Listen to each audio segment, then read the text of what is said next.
శ్రీమాత్రే నమ. జై గురు దత్తాత్రేయ.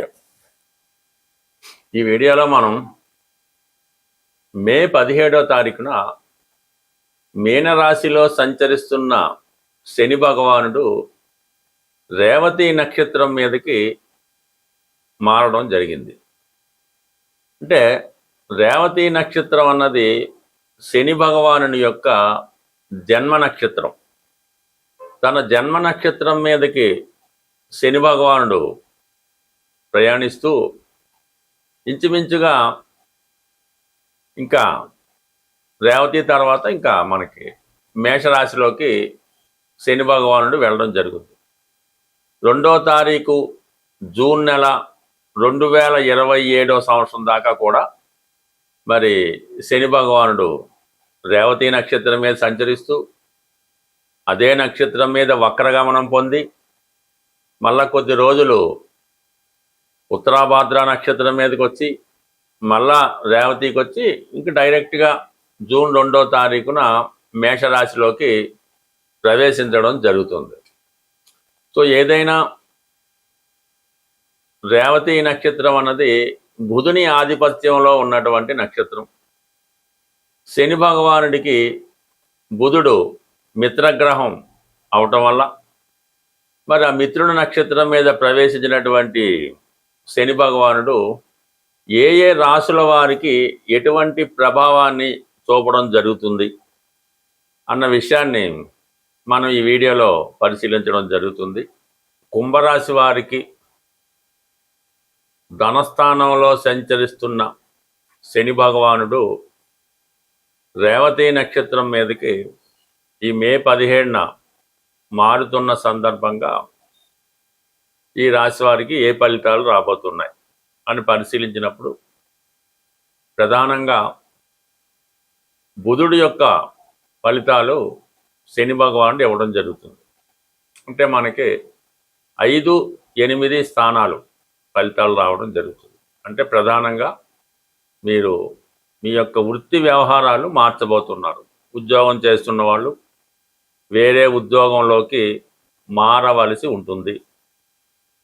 వ్యాపార రంగంలో ఉన్నవాళ్ళు కంప్లీట్గా పాత వ్యవహారాలు క్లోజ్ చేసి కొత్తగా ఏదన్నా వేరే ప్రాంతంలో వ్యాపారాన్ని ప్రారంభించడానికి అవకాశం ఉంటుంది. ఇది ఎక్కువగా ఉపాధ్యాయ వృత్తిలో ఉన్న వాళ్ళకి, బ్యాంకింగ్ వృత్తిలో ఉన్న వాళ్ళకి, పౌరోహిత్యం, ప్రవచనాలు, జ్యోతిష్యం మొదలగు ఆధ్యాత్మిక వృత్తుల్లో ఉన్న వాళ్ళకి, ఆశ్రమాలు, దైవ సంబంధించిన దేవస్థానాల్లో ఉన్న వాళ్ళకి ఇటువంటి మార్పులు అన్నది ఈ సమయంలో రావడం జరుగుతూ ఉంది. కొంత ఇంప్రూవ్మెంట్ రావడం జరుగుతుంది. సో అయితే ప్రధానంగా ఎవరైతే కుటుంబానికి దూర ప్రాంతంలో వృత్తి చేస్తున్నారో వారికి కొంతవరకు ఏదో ఒక మళ్ళా తిరిగి కుటుంబ సభ్యులతో కలుసుకునే అవకాశం అన్నది రావడం జరుగుతుంది. ఇది విద్యార్థులకి, పరిశోధనా రంగంలో ఉన్న వాళ్ళకి చాలా వరకు మీ యొక్క కృషి ఫలితం లభించే అవకాశం ఉంది. అయితే ఈ సమయంలోనే రేవతి నక్షత్రం మీద మనకి శని భగవానుడు సంచరిస్తూ ఉండగా ఈ జూలై నెల 27 నుంచి డిసెంబర్ 11 మధ్యలో వక్రగమనం పొందడం జరుగుతుంది. శని భగవానుడు వక్రించినప్పుడు మళ్ళీ తిరిగి జన్మంలో ప్రవేశిస్తే ఎటువంటి ఫలితం రావడం జరుగుతుందో ఆ ఫలితం రావడం జరుగుతుంది. ఇప్పుడు మళ్ళా తిరిగి వెనక్కి వచ్చి కుంభరాశిలో ప్రవేశించినట్టు, అంటే అక్కడే ఉంటాడు, మీనరాశిలోనే ఉంటారు. అయితే ఫలితం మాత్రం 12వ భావ ఫలితం, అంటే తను ఉన్న భావం నుంచి 12వ భావం కాబట్టి మీకు జన్మశని 1వ భావ ఫలితాలు ఇవ్వడం జరుగుతుంది. అక్కడ రాహు కూడా సంచరించడం వల్ల ఇంచుమించుగా మీరు ఏదైనా ఒక కొత్త విషయాన్ని, అంటే ఒక కొత్త పరిశ్రమ, కొత్తగా ఒక ఇండస్ట్రీయో, కొత్తగా ఏదైనా ఒక సినిమా రంగంలో ప్రవేశించడమో, ఓ సైంటిస్ట్గా మారడం, అంటే మీ యొక్క మారుతూ ఉంటుంది. అంటే మీ యొక్క యాటిట్యూడ్ మారుతూ ఉంటుంది. మిమ్మల్ని మీరు లోకాన్ని కొత్తగా ప్రజెంట్ చేసుకుంటారు అన్నమాట. అప్పటిదాకా ఒక వృత్తిలో ఉన్నవాళ్ళు వేరొక వృత్తిలోకి మారడం జరుగుతూ ఉంటుంది. అలాగే వేష భాషలో కూడా మార్పు రావడం జరుగుతూ ఉంటుంది. ఇవన్నీ కూడా మీకు జూలై 27 నుంచి డిసెంబర్ 11 మధ్యలో ఏదో ఒకటి అందరికీ ఉపయోగపడేలాగా, అటు దేశానికో ప్రజలకో ఉపయోగపడేలాగా ఒక గొప్ప కార్యక్రమాన్ని దేశ శ్రేయస్సు కొరకు ప్రారంభించడం జరుగుతుంది. దానివల్ల మీ నేమ్ అండ్ ఫేమ్ చాలా విపరీతంగా పెరిగే అవకాశం ఉంది. ఇది ఎక్కువగా పబ్లిక్ రంగంలో ఉన్న వాళ్ళకి, ఆధ్యాత్మిక రంగంలో ఉన్న వాళ్ళకి, సినిమా రంగంలో ఉన్న వాళ్ళకి బాగా ఉపయోగపడే విషయం.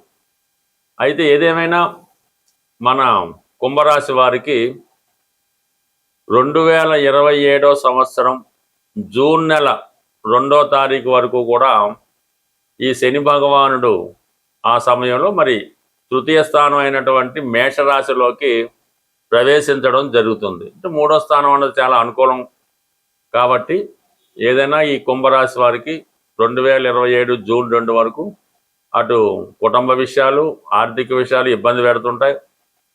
అయితే ఎక్కువ శ్రమ పడడానికి మీరు ఇష్టపడుతుంటారు. గతంలో కాకుండా గతంలో పోగొట్టుకున్నది ఏదో విధంగా సాధించాలి అన్న విషయంతో మీరు ఎవరు సహకరించకపోయినా రోజుకి 24 గంటలు పనిచేసినట్టు పనిచేసి మీరు ఏదైతే సాధిద్దాం అనుకుంటున్నారో అది కంప్లీట్గా సాధించడం, అందులో కొంతవరకు విజయం పొందడం. అంటే దానివల్ల మీకేమీ ప్రాఫిట్, మీకేమీ లాభం ఉండదు. ఇది బయట వారికి, ఇతరులకి బాగా ఉపయోగపడుతుంది. మీ వరకు ఒక గుర్తింపు రావడం జరుగుతుంది. ఆటోమేటిక్గా అది మీ జీవితాన్ని ఒక టర్నింగ్ తీసుకోవడం కూడా జరిగే అవకాశం ఉంది. అది మీ యొక్క వయసును బట్టి కూడా ఆధారపడి ఉంటుంది. ఏదేమైనా ఈ రాశి వారికి ఎంత కష్టపడితే అంత గొప్ప ఫలితం రాబోతుంది. ఏదైనా ఒకరి జీవితంలో వ్యాపారమా, ఉద్యోగమా, అతను ఏ విధంగా ధనాన్ని సంపాదిస్తాడు అన్నది శని భగవానుని యొక్క స్థితి బట్టి ఆధారపడి ఉంటుంది. కర్మకారకుడు కాబట్టి మన కర్మని నిర్దేశించడం జరుగుతుంది. అలాగే ఆయుష్కారకుడుగా ఈ భూమి మీద జాతకుడు ఎంతవరకు ఈ శరీరంతో ఉండడం జరుగుతుంది అన్నది కూడా శని భగవానుడు నిర్ణయించడం జరుగుతుంది. అలాగే వివాహ సంబంధించిన విషయంలో వివాహం ఎంత అన్యోన్యంగా ఉంటుంది, ఏ విధంగా ఎన్ని సంవత్సరాల పాటు వారి వైవాహిక జీవితం సాగుతుంది అన్నది కూడా ఈ శని భగవాన్ని బట్టే రావడం జరుగుతుంది. ఏదైనా అతని అలవాట్లు, ఆలోచనలు, అతని యొక్క ధర్మ కార్యక్రమాలు, చెడు కార్యక్రమాలు, వ్యసనాలు ఏదైనా శని భగవాన్ని బట్టే ఆధారపడి ఉంటుంది. జాతకుడిని అత్యంత హీనస్థితిలో చాలా విధంగా ఇబ్బందులు పెట్టడానికి, అంటే ఇంచుమించుగా మీకు అందరికీ తెలిసే ఉంటుంది, నలమహారాజు మహాచక్రవర్తి కూడా ఈవెన్ కట్టుకోవడానికి సరైన బట్ట లేకుండా ఇబ్బంది పడడం జరుగుతుంది. సో అలాగే వైభవాన్ని ఇస్తే ఎంత గొప్ప స్థాయికి తీసుకెళ్తాడో అది ఎవరు ఊహించలేనిది.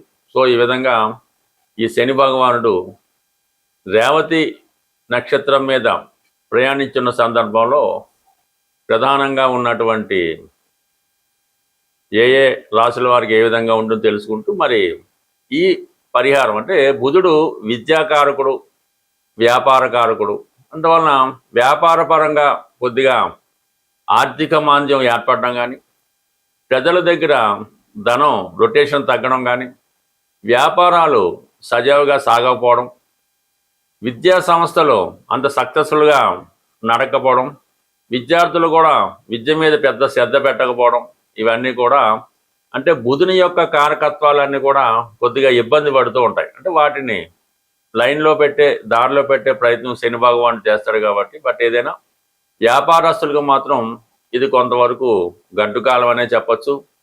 ప్రజల దగ్గర రొటేషన్ తగ్గుతూ ఉంటుంది, సేవింగ్స్ తగ్గుతూ ఉంటాయి, అలాగే వాళ్ళ దగ్గర కొనుగోలు శక్తి తగ్గుతూ ఉంటుంది. ఇవన్నీ కూడా ఏ రాశి వారికి ఏ ప్రభావం ఉంటుంది అన్నది, అంటే దీంతో పాటుగా వారి జన్మ పుట్టినప్పుడు ఉన్నటువంటి జన్మ చక్రం బట్టి, జాతక చక్రం బట్టి, జరుగుతున్న దశలను బట్టి, అప్పుడున్న గ్రహస్థితి బట్టి ఆధారపడడం జరుగుతుంది.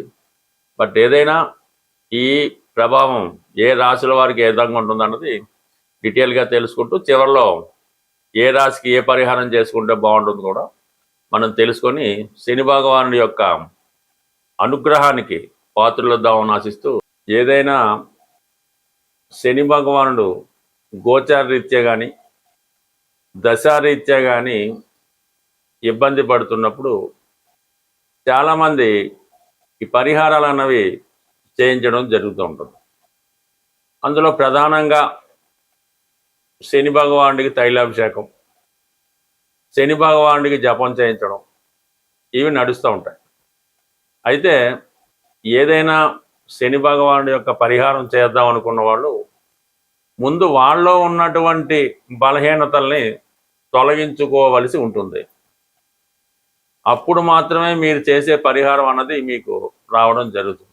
ఏదో ఒక వ్యసనంతో మీరు బలహీనుడై ఉంటారు. అది స్మోకింగ్ అవ్వచ్చు, పాన్ అవ్వచ్చు, మందు అవ్వచ్చు, లేదంటే ఒక స్త్రీ మీద వ్యామోహం అవ్వచ్చు, లంచాలు తీసుకోవచ్చు, ఇతరులను ఇబ్బంది పెట్టవచ్చు. అవి ముందుగా మీరు విడిచిపెట్టినప్పుడు మాత్రమే ఈ పరిహారాలు మీకు వర్కౌట్ అవ్వడం జరుగుతుంటుంది. చాలా క్రమశిక్షణతో సూర్యోదయానికి ముందే లేచి, అలాగే కొన్ని నిమిషాల పాటు కొంత ఒక అరగంట 15 నిమిషాల వ్యాయామం చేసి, అలాగే సమయానికి అన్ని రకాల కాలకృత్యాలు తీర్చుకొని దైవారాధన చేసుకుని సూర్య నమస్కారం చేసుకుని, పెద్దవాళ్ళు ఎవరైనా ఉంటే మీ కుటుంబంలో మీ ఇంట్లో పెద్దవాళ్ళు ఎవరైనా ఉంటే వాళ్ళకి ఏదైనా ఒకసారి వాళ్ళని పలకరించి వాళ్ళకి ఏదైనా బిస్కెట్లు ఏం కావాలంటే అవి, మందులు అవసరం ఉంది తెచ్చిపెట్టడం, వాళ్ళకి ఏదైనా ఆహారం టిఫిన్ కావాల్సి ఉంది పెట్టడం, ఈ విధంగా మీరు చేయడం వల్ల ప్రధానంగా ఈ మధ్యకాలంలో ఈ పని తొందరలో అదే అవ్వచ్చు, మీ ఇంట్లో వృద్ధులైన వాళ్ళు, హెల్త్ ప్రాబ్లంతో మంచాన ఉన్నవాళ్ళు ఎవరైనా ఉంటే మీరు ఉదయం పూట ఒక కాఫీ అవ్వచ్చు, ఒక టిఫిన్ అవ్వచ్చు, వారికి పెట్టకుండా మీ చిన్నపిల్లలు కానీ యజమాని కానీ ఎవరైతే యాక్టివ్గా ఉంటారో వాళ్ళు తినడం అన్నది చేయకూడదు. ముందుగా మీరు ఈ రెమెడీ పరిశీలించండి.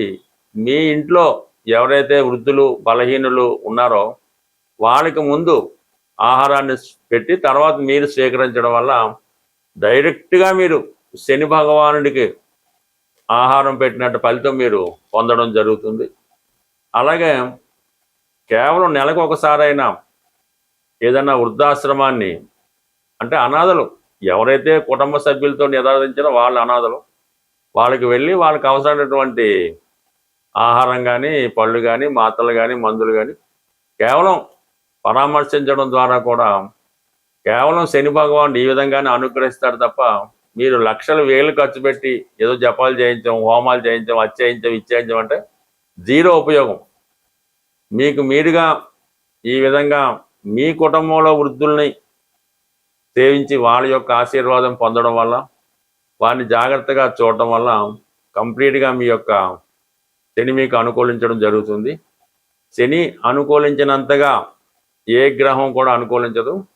అందువలన శనిగ్రహ అనుగ్రహం ఉంటేనే మిగతా గ్రహాల అనుగ్రహం కూడా మీరు పొందడం జరుగుతుంది. మరి శని అనుగ్రహం పొందుతారని ఆశిస్తూ స్వస్తి.